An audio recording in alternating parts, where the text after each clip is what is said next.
7살이라는 어린 나이에 그녀는 성폭행을 당했습니다. 가해자는 법정에서 무죄를 선고받았죠. 그런데 그가 의문사하자 어린 마야는 생각했습니다. 내 목소리가 사람을 죽였다.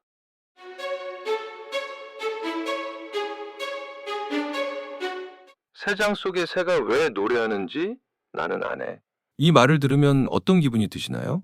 1969년 마야 안젤루가 자신의 자서전 제목으로 이 문장을 택했을 때 미국 전체가 충격에 빠졌습니다. 흑인 여성이, 그것도 어린 시절 성폭행과 침묵의 상처를 겪은 여성이 쓴 이 책은 금서 목록에 오르기도 했지만 동시에 수백만 명의 마음을 울렸습니다. 마야 안젤루는 자신의 깊은 상처를 통해 다른 사람의 고통을 이해하고 그것을 치유의 힘으로 바꾼 존재였습니다. 1928년 미국 남부에서 태어난 마야의 어린 시절은 지옥이었습니다. 7살, 그녀는 성폭행을 당했습니다. 가해자는 법정에서 무죄를 선고받았죠. 그런데 그가 의문사하자 어린 마야는 생각했습니다. 내 목소리가 사람을 죽였다. 그래서 5년 동안 아무 말도 하지 않았어요. 하지만 바로 그 침묵의 시간이 마야를 만들었습니다. 말할 수 없었던 그녀는 책을 읽었어요. 셰익스피어와 디킨슨의 시를 외우며 언어의 아름다움에 빠져들었습니다. 그리고 5년 뒤 그녀는 말했습니다. 침묵 속에서 나는 언어의 진정한 힘을 발견했다. 이것이 마야 안젤루의 큰 전환점이었습니다. 상처는 저주가 아니라 축복이 될 수 있다. 그녀는 깨달았어요. 고통은 선택사항이 아니지만 불행은 선택사항이다. 우리는 고통을 겪을 수밖에 없습니다.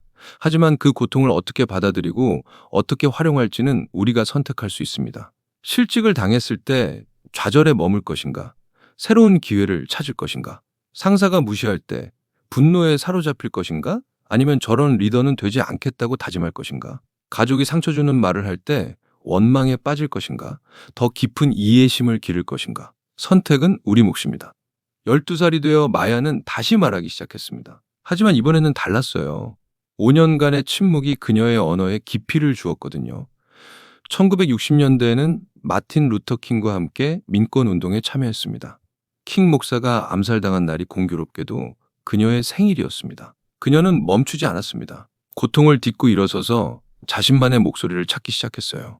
진정한 자유는 외부 조건이 아니라 내면의 선택이다. 새장 속의 새가 왜 노래할까요? 비록 몸은 갇혀 있어도 마음은 자유로울 수 있기 때문입니다. 새가 노래하는 것은 체념이 아닙니다. 희망의 표현입니다. 우리 모두는 어떤 의미에서 새장 속에 있습니다. 경제적 제약, 사회적 편견, 가족의 기대, 자신의 한계. 완전히 자유로운 사람은 없어요. 하지만 그 제약 속에서도 우리는 선택할 수 있습니다. 무엇을 생각할지, 어떻게 반응할지, 무엇을 창조할지를요.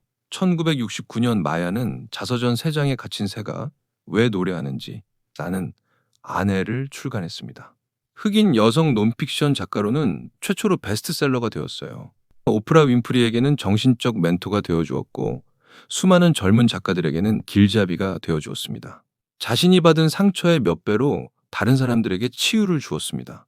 만약 당신이 무지개를 보려면 비를 참아야 한다. 지금 당신의 고난은 무지개를 보기 위한 필연적인 비입니다. 그 어려움 끝에 반드시 당신만의 아름다운 노래가 기다리고 있습니다. 마야가 우리에게 전하는 5가지 지혜가 있습니다. 첫 번째, 말의 힘을 믿는 것. 말은 상처를 주기도 하지만 치유하기도 한다. 5년간 침묵했던 마야는 말이 얼마나 강력한 힘을 가지고 있는지 깨달았습니다. 당신이 오늘 누군가에게 하는 말이 그 사람의 인생을 바꿀 수도 있어요. 그만큼 말에는 책임이 따릅니다. 하지만 동시에 말에는 치유의 힘도 있습니다. 두 번째, 사랑을 실천하는 것. 사랑은 목적지가 아니라 여행이다. 마야에게 사랑은 한 번 느끼면 끝나는 감정이 아니었습니다. 매일 선택하고 실천해야 하는 것이었어요. 사랑받기를 기다리지 마세요. 먼저 사랑하세요. 그것이 당신을 더 풍요롭게 만들 것입니다. 세 번째, 지속적으로 성장하는 것. 마야는 80세가 넘어서도 나는 여전히 배우고 있다고 말했어요. 나이는 성장을 멈출 이유가 되지 않습니다. 호기심을 잃지 마세요. 매일 조금씩이라도 어제의 당신보다 나아지려고 노력하세요. 완벽하지 않아도 괜찮습니다. 네 번째, 용기를 선택하는 것. 용기는 가장 중요한 덕목이다. 마야는 평생 두려움과 맞서 살았습니다. 하지만 그녀는 용기란 두려움이 없는 것이 아니라 두려움이 있어도 행동하는 것이라고 믿었어요. 당신도 완벽할 때까지 기다리지 마세요. 지금 이 순간 용기를 내세요. 용기는 두려움이 없는 게 아닙니다. 이 영상 시청 후 30초 안에 당신이 내릴 수 있는 가장 작은 용기 있는 행동을 생각해 보세요. 그리고 그 행동을 댓글에 약속하세요. 마야 안젤로처럼 당신도 지금 일어설 수 있습니다. 다섯 번째, 인간의 존엄성을 믿는 것. 사람들은 당신이 그들에게 느끼게 해준 것은 절대 잊지 않을 것이다. 마야는 모든 사람이 존중받을 가치가 있다고 믿었습니다. 당신이 누군가에게 주는 따뜻함, 존중, 이해. 그런 것들이 그 사람의 마음에 오래 남습니다. 당신도 그런 선물을 받을 자격이 있는 사람입니다. 요즘 많은 사람들이 SNS 속 다른 사람들과 자신을 비교하며 좌절합니다. 하지만 마야 안젤로는 말합니다. 각자의 세상이 다르듯 각자의 노래도 다르다. 직장에서 승진이 늦어져도, 연애가 잘 안 풀려도, 다른 사람만큼 돈을 많이 벌지 못해도 그것이 당신의 가치를 결정하지 않습니다.